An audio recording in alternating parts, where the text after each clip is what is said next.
A packed holiday party and the crime scene of a cold case. This was not a party where all 200 people knew each other. We're diving into a New Year's murder mystery and the clues that could catch a young man's killer.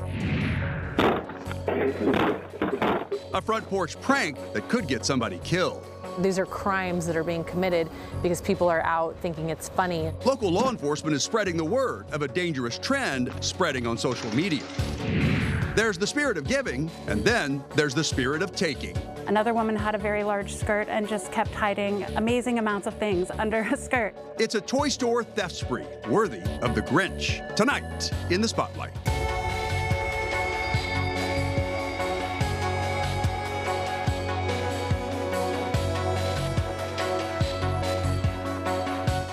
Well, good evening and welcome to the Spotlight, and thank you for joining us. I'm David Rose. As you make your plans for New Year's Eve, Redmond police are hoping this time of year will refresh your memory and help them catch a killer.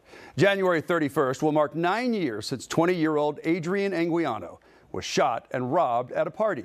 It was Washington State's first homicide of 2017. As you're about to see, there were a lot of people at the scene, and detectives believe someone can identify a suspect.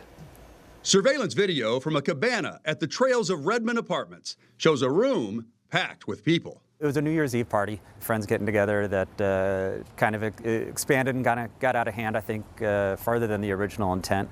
Unfortunately, the result of it was this tragedy. Now a lieutenant, Jesse Balarud, was the homicide detective on duty that night. He responded to a chaotic scene. Well, we found out after extensive interviews with witnesses and other people at the party, this was not a party where all 200 people knew each other. Word of the party had spread on social media.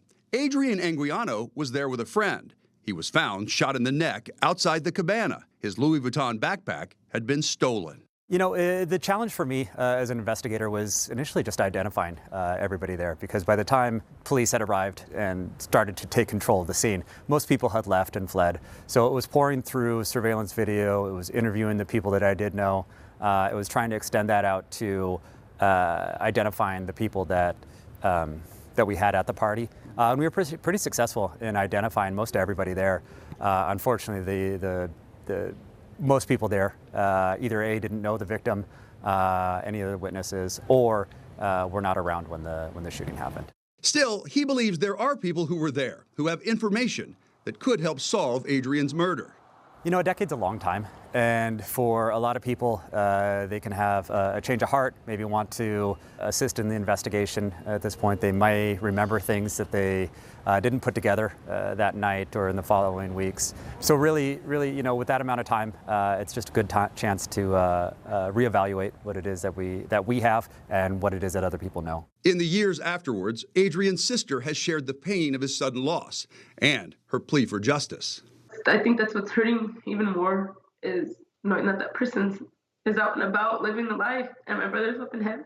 Redmond police are going over all of their evidence again, but they believe their biggest break might come from someone watching right now. You know, our hopes in airing this story is that just to bring renewed attention to it, hoping to find that one missing piece, that one missing link, that one witness who can lead us in a direction to be able to give closure to his family. If you have any information on Adrian Anguiano's murder in 2017, or if you recognize any of the people in that surveillance video, you can submit an anonymous tip to Crime Stoppers by texting the information through the P3 Tips app on your cell phone or call 1-800-222-TIPS.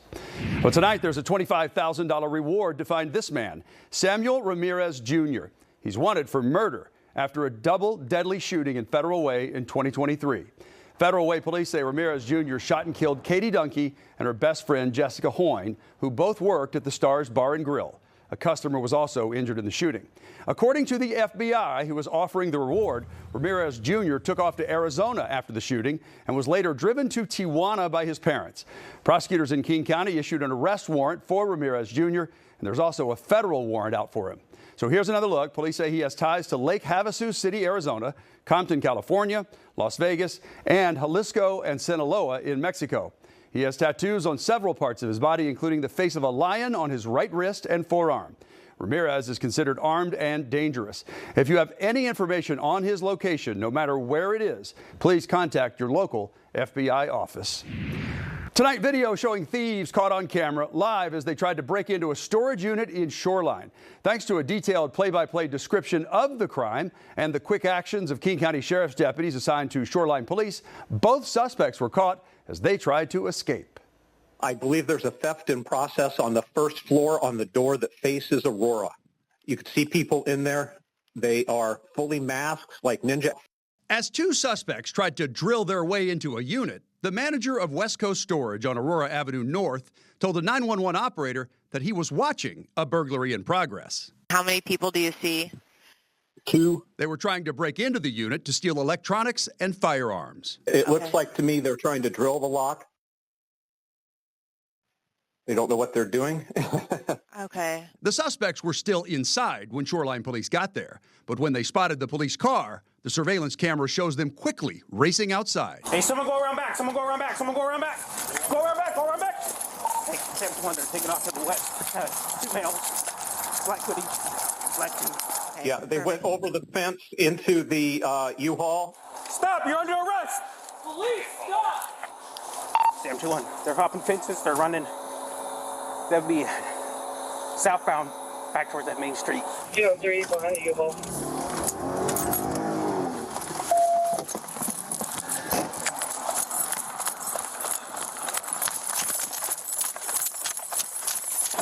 He's jumping over the fence. You'll get tased. You'll get tased. The deputies were able to chase down the first guy in a field. Get on the ground. Get your hands up. I didn't do anything, sir. Why are you running then? Put your hands behind your back. Hey, careful. It's pokey. It's pokey. It's pokey. Sure, I didn't do anything. The second suspect was still on the run, so they set up a perimeter and brought in a canine. Just off Linden. Another strong pull. Get a sheriff's office, get that police dog, call it sliders, you don't get better hurt. Search! Hey, show us. Contact at that house. Show us your hands. The suspect smartly surrendered. One in custody.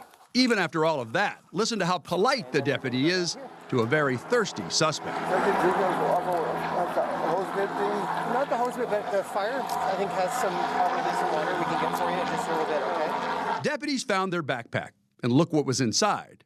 Tools including drills, a bolt cutter, and a headlamp. They booked James Phillips and Christopher Rust into the King County Jail. Prosecutors charged them with burglary in the second degree, possession of burglary tools, and obstructing a law enforcement officer. Well, in court, the suspects pleaded not guilty. Judge Tanya Thorpe set bail for both men at $10,000. 43-year-old James Phillips has had 53 prior warrants for his arrest. His criminal history includes convictions for multiple thefts and assaults. He was released from jail on November 22nd, 2 days after his arrest. 51-year-old Christopher Rust has had 21 warrants for his arrest, and his convictions include unlawful possession of a firearm, residential burglary, car theft, identity theft, and possession of stolen property. He was released from jail on December 2nd. A bold group of thieves were caught on camera ripping off a neighborhood toy store in Fircrest. I mean, it's mind-blowing how much damage somebody or a group of people can do in under 4 minutes. They came in with a stroller with a blanket over it. There was no baby in that stroller, just a space to stash their loot. Back on December 2nd, a group of 4 women walked into the Curious Bear toy shop and started loading up on merchandise. When no one's looking, took huge boxes off the shelf and just put it in the stroller and covered it back up. Another woman had a very large skirt and just kept hiding amazing amounts of things under a skirt. They walked out without paying, one of them holding 2 children's scooters. Owner Jennifer Luna tells us they got away with more than $1,000 worth of toys, a big hit during the holiday shopping season. A lot of our items we have in very small supply, especially this year due to tariffs. So now we don't have those items to sell. And it just brings the whole, spirit of the staff down. Fircrest police say the same group is wanted for thefts in Olympia, Tacoma, and in Gig Harbor. Detectives believe they are likely Romani. If you recognize them, please contact Fircrest Police or call Crime Stoppers of Tacoma Pierce County at 1-800-222-TIPS. A warning tonight from law enforcement in Pierce County about a social media trend that could end up with someone getting shot. It's called the TikTok Door Kick Challenge, and it's meant to frighten homeowners. Teens run up and aggressively bang on random residential doors late at night. Deputies say they've already seen it happen twice in Edgewood.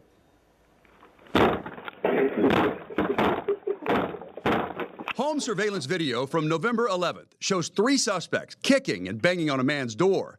The homeowner armed himself before looking at his Ring camera video and realizing their actions were part of a viral TikTok challenge. These are crimes that are being committed because people are out thinking it's funny and trying to have a good time. A second video shows a suspect returning to the home to bang on the door again. There's damage to the threshold, the inside frame of the door, as well as on the door. And so not only are they dangerous, but it's causing destruction, right? And it's a crime. They can be arrested for the vandalism and charged with malicious mischief. In Florida, a teen put on a ski mask, went up and kicked the front door, and fired an airsoft gun into the air before running off with his friends. Deputies are asking parents to talk to their kids about what's right and what's wrong. We see a lot of TikTok challenges and trends that juveniles or young people will catch on to, and this is a very dangerous trend because, and I don't want to speak for other jurisdictions or other states, but juveniles and youth have been shot or hurt in other states because homeowners have thought that their home was being intruded. Deputy Capetto says the teens often record themselves doing it to post on social media. She's concerned that a homeowner won't have a Ring camera and can only hear voices and the banging on the other side of the door, causing them to take action that could be fatal. Not funny. Fentanyl is now designated as a weapon of mass destruction. President Trump signs an executive order declaring it a WMD, saying it poses a threat more comparable to a chemical weapon than a narcotic. That move follows the Drug Enforcement Administration's Fentanyl-Free America enforcement crackdown that kicked off in October with a public awareness campaign that started this month. I sat down with DEA Special Agent in Charge Dave Reams from the Seattle Division to discuss the impacts so far. We've seized almost 100,000 counterfeit fentanyl pills. We seized about 65 kilograms of fentanyl powder. They could have yielded, the powder alone could have yielded a stunning 3.3 million lethal doses, enough to kill everyone in Western Washington. That this sort of success definitely saved lives. And that was just in October. Part enforcement, part education. The DEA says Operation Fentanyl-Free America led to 18 arrests that month in Western Washington. The suspected ringleader lived in Sammamish. At his stash house on a rural property in Lewis County, agents and deputies recovered 24 guns, more than 90,000 fentanyl pills, and 25 kilos of fentanyl powder. Even more troubling is what SAC Dave Reams revealed at a news conference on November 20th. Of note, this fentanyl was colored and shaped to look like kinetic sand, which is a children's toy. Also, one of the tubs containing fentanyl had an improvised explosive device on its top. The crackdowns are having an effect. He says they're seeing fewer counterfeit fentanyl pills on the streets, but more fentanyl powder.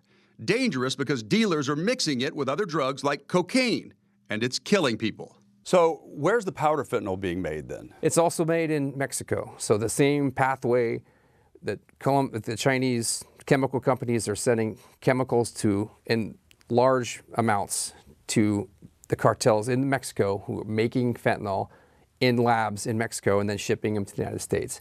That's the typical pathway for both powder and pills. The powder comes first, and then they're pressed into pills if they're being shipped as pills or if they're shipped as powder.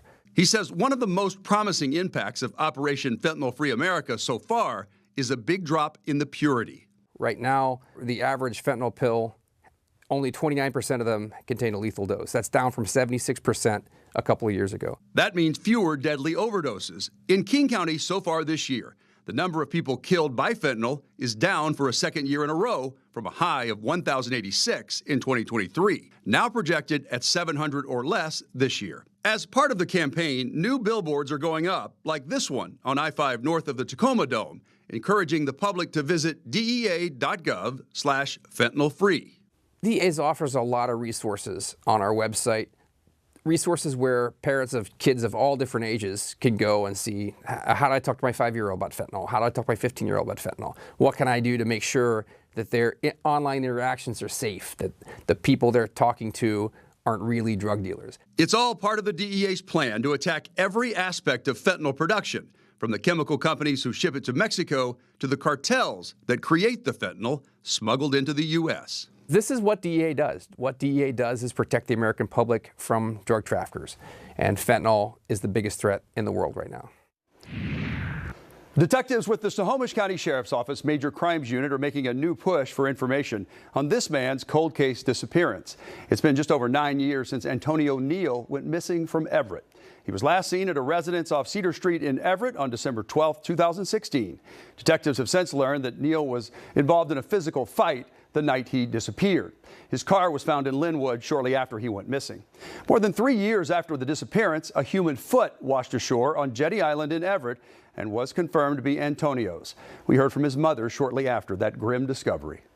At least I know he has moved on to a better place and he can rest in peace, I hope. But I won't stop fighting to find out what happened to him. If you have any information about Neal's disappearance and who was involved, contact the Snohomish County Sheriff's Office tip line. The number is 425-388-3845. The owner of a horse ranch in Arlington will spend more than 15 years in jail after pleading guilty to sexually abusing young girls. 38-year-old Robert Blessing was arrested in December of 2023 after a girl told her school counselor he'd been sexually abusing her since she was 14. Detectives then discovered 2 more victims, including one who said the abuse started after Blessing bought her a horse. A third victim said it started when she went to work at his horse barn when she was 13. In court, several people spoke, including a mother of one of the victims. Robert Blessing took everything from my daughter. Robert Blessing stole her innocence, her safety, and her sense of self. Robert Blessing is a predator, a manipulator, and a coward. Robert didn't just make mistakes, he made choices. Over and over again, Robert chose to prey on the girls who trusted him. At his sentencing, the judge ordered that he spend 189 months, over 15 years, behind bars, followed by community custody. As you may have heard me say every year during the holidays, 'tis the season for thieving. As gifts start arriving on your doorstep, porch pirates are looking to snatch them up. Here's one example in Whatcom County. The sheriff's office posted this photo online saying a package was stolen from a porch on Cane Lake Road. If you know who this is, call the sheriff's office tip line at 360-778-6663. To avoid becoming a victim yourself, they suggest requesting a signature upon delivery and use porch lights with motion sensors. You can consider holding packages at a local office or having them delivered to a trusted neighbor. Now to one of my favorite stories of the year. The Renton Police Department is showcasing 2 of its finest. Whether they're fighting crime or connecting with neighbors, people always do a double take wherever they go. The Spotlight's Frankie Thompson introduces us to the twin officers who share one mission. A suspected car thief with an active warrant tries to make a break for it, but Renton police stop him in his tracks. Riley, you guys good here? The suspect, allegedly high on fentanyl, used a stolen car to ram 2 patrol vehicles while trying to escape custody, taking down a tree and causing the car to catch fire in his attempt to get away. Is that where you guys searched him? Among the officers putting him in handcuffs are these 2. After we catch him, they're like, oh my gosh, there's 2. Like, yeah, that's right. They are the Tamaivena twins. That's Sidi on the left, born just a few minutes after his brother Suli on the right. I feel like I'm the big brother most of the time, so... Born in Fiji, the twins moved to California at a young age before spending most of their lives in Washington. Through every journey, they've always been a package deal. Me and my twin, we worked every single job together. I don't think there's one job that we worked separated. It was Suli who got the job first at the Renton Police Department, but Sidi says it was always his dream to be an officer. When he went first, I was like, okay, let me see how far he goes. And when he went pretty far, I was like, well, if he's going far, I'm going to go too now. Together, they've been fighting crime side by side for the past 3 years. It's never about sibling rivalry with these former athletes, but when catching bad guys, there's always a bit of friendly competition. We're racing to see who's going to get him first. I'm always first. A first that neither of them saw coming happened in November 2024. Suli just returned home from a family vacation and suddenly had a seizure. I went to the doctors, found out I had a big old tumor in my brain. Suli immediately had surgery to remove the tumor. The health scare was one of the few experiences as a twin he had to endure alone. It was shocking. It was tough because, you know, it's your twin. You know, that's part of the scariest thing is losing a twin. So for me, it was tough. But staying strong came easy for this family. Sully not only had his loved ones by his side, he also had the support of the entire police department during his recovery. Let's get it. Let's get it on. And while Sully was out, fellow officers stepped in for Ceedy like their own brother. We're pretty close. And then that's one of the great things about our squad is we're all together. We always talk to each other. After 4 months of recovery, Sully returned to work, starting on light duty before he was back on patrol with his favorite partner. But that first day out in the field wasn't easy for the duo.